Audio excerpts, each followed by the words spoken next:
To fully understand intergenerational trauma, you must turn back time, even just a few generations in your family, to your maternal and paternal grandparents. The traumas which they endured, either from going to war or living under the anxiety of war on a daily basis, shaped the people they became, and the behaviors which they carried forward and taught their children.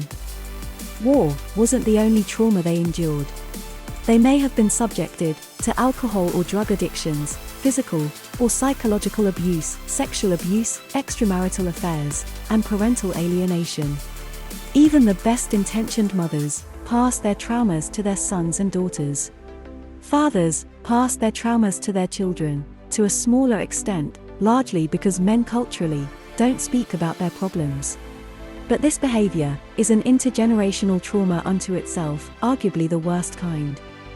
In the unlikely event that not all of your grandparents experienced significant trauma, there is still a high likelihood that one of them passed it to your parents.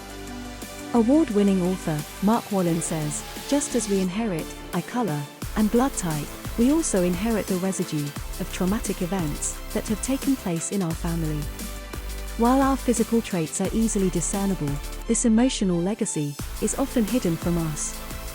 Anxiety, fear, financial worries, depression, illness, and unhappy relationships can all be forms of our unconscious inheritance. Our first responders and healthcare system are not adequately trained to handle intergenerational trauma, and when untrained first responders and mental health resources misdiagnose intergenerational trauma, it frequently results in a miscarriage of justice and wrongful convictions, which burdens both the legal system and the correctional system. This misdiagnosis is taking away valuable funding, which should be allocated to appropriate, non-pharmaceutical mental health services, rather than police, courts, and correctional facilities, which often amplify trauma, instead of treating and healing them. Despite the evidence of intergenerational trauma that appears in the news media headlines each day, through assaults, murders, and suicides, the general public and government services have ignored intergenerational trauma for two main reasons. The first is that many people don't understand the long-term effects that a single traumatic experience will have on them, and therefore they neither report nor seek help for their first trauma or any subsequent trauma.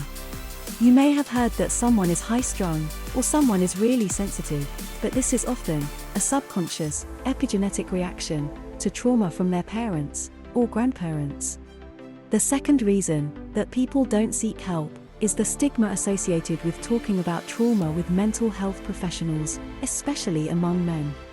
Many people don't seek help because they are embarrassed or afraid, or they don't know help exists and don't think it's worth the time, money, or energy to seek treatment.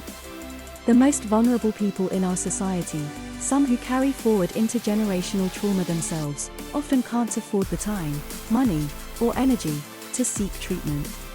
Many believe that in the absence of a physical scar, which would often heal in days or weeks, that there is nothing to be treated, but psychological scarring takes months or years to heal. To compound the situation, most psychiatrists, family doctors, psychologists, and social workers don't have the formal education and training to be able to identify intergenerational trauma. It is a specialty which only a small number of people are trained to recognize, and even fewer are trained to treat. Complex Trauma Global and Complex Trauma Canada are changing this with the development of primary intervention toolkits and occupational training for existing mental health professionals, members of the Law Society, and by building awareness with policymakers and government officials. Our programs and advocacy are encouraging change in legislation and government-funded intergenerational trauma recovery services, including critical additional funding in post-secondary education to attract students to these critically important careers.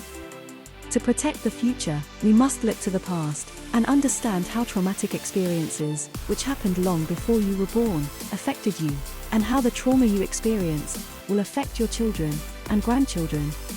Compound intergenerational trauma can stop before the events of generations past affect generations in the future.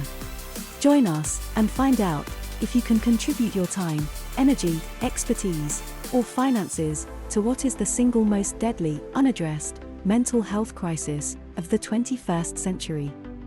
If you know someone who needs help, please click the link below, and a member of our team can reach out, offering one-on-one support, or peer-led group support, and a primary intervention toolkit at no cost to them, and to remind them that they are not alone.